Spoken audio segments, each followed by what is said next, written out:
국민은 버렸는데 법 뒤에서 웃는 대통령. 이현종 여수 촛불행동 대표. 이태원 참사 최상병 사망 양평고속도로 명품백 주가 조작. 이를 이채양 명주라고 했다.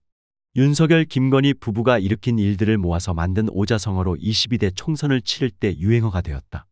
요즘은 독도 지우기 의료대란 마약 밀수 의혹 공천 개입 의혹 등 그 만행이 끊이지 않고 있다. 그 중에 어떤 것들은 너무나 상식 밖이어서 입에 담기조차 민망한 지경이다. 대통령 국정 지지율은 20%까지 떨어졌다. 이미 국민 다수는 윤석열 대통령을 버린 것이다. 그런데 합법적으로 윤석열 대통령을 퇴진시킬 방법이 막연하다. 그래서 국민은 억울하다. 탄핵 얘기가 나오지만 108석의 국힘당이 버티고 있어 그들이 마음을 바꾸지 않는 한 불가능하다. 탄핵안이 국회를 통과된다 하더라도 최종 판단은 헌법재판소에서 한다. 그런데 헌법재판관과 재판소장의 성향에 따라 판단이 달라질 것이므로 국회 탄핵안을 인용할지는 미지수다. 국민 절반이 훨씬 넘게 대통령을 불신하는데 왜 국회는 탄핵안을 통과시키지 않는 것이며 왜 그 최종 판단을 사법부가 하는가? 결국 모든 권력은 국민으로부터 나온다라는 헌법 조항은 위선이라는 것을 증명하는 꼴이다. 이런 사회를 어찌 주권이 국민에게 있는 민주사회라 할 수 있겠는가? 대통령 지지율은 20%인데 국민들이 예전만큼 광장에 모이지 않는 이유도 이와 무관하지 않을 것이다. 제도가 그대로라면 촛불을 들어본들 또 전철을 밟을 것이 불을 보듯 뻔하기 때문이다. 어차피 선출직은 돈 많은 엘리트 특권층이 차지할 것이고 그들은 그들을 위한 정치를 할 것인데 보통 사람인 나는 누구를 위해 촛불을 들 것인지 의구심이 생기지 않겠는가. 이쯤 되면 현 제도에 구조적 문제가 없는지 의심을 해야 마땅하다. 4.19 6월항쟁 촛불혁명 이후의 권력을 온전히 정치권에 위임하였다. 그러나 결과는 정치인의 권력 놀이판으로 끝났다. 지금까지 그 바보 같은 생각으로 민중이 흘린 피를 얼마나 헛되이 만들었는가. 지금까지의 그 바보 같은 행위를 또 반복한다면 국민은 진짜 바보가 될 수밖에 없다.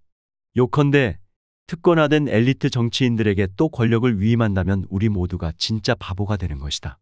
그래서 발상을 바꿔보자는 것이다. 이미 새로운 시도는 세계 곳곳에서 이루어지고 있고 성공적 사례도 쏟아지고 있다.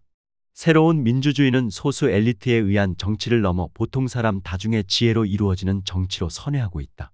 시민의회가 그것이다. 시민의회는 연령성, 직업, 지역 등으로 균형을 맞춰 추첨된 시민이 토론과 수기를 통해 의사결정을 하고 그 결정을 정부나 의회에 권고하는 기구이다.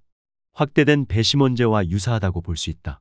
지금 대통령 퇴진 운동을 주동하고 있는 촛불행동과 비상시국회의를 비롯해 여러 시민단체들 또한 국민들에게 광장으로 모이라고 요청하기 전에 촛불을 든 시민들의 뜻을 어떻게 정치적으로 구현할 것인지 그 청사진을 먼저 제시해야 설득력을 갖게 될 것이다.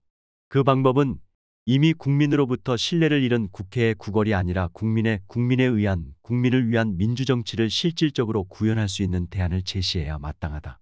필자는 그 방법으로 시민의회를 강력히 제안하는 바이다. 아직도 대안으로서 시민의회에 대해 의구심을 가지고 있다면 아이슬란드 사례를 눈여겨볼 필요가 있다.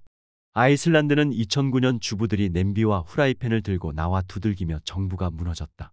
그때 아이슬란드 국민은 무능한 정부를 무너뜨린 데 그치지 않고 새 헌법이 필요하다며 시민의회 방식으로 1,500명의 시민을 선발하여 2010년 시민의 입헌 주도권을 인정하는 법률을 통과시켰다.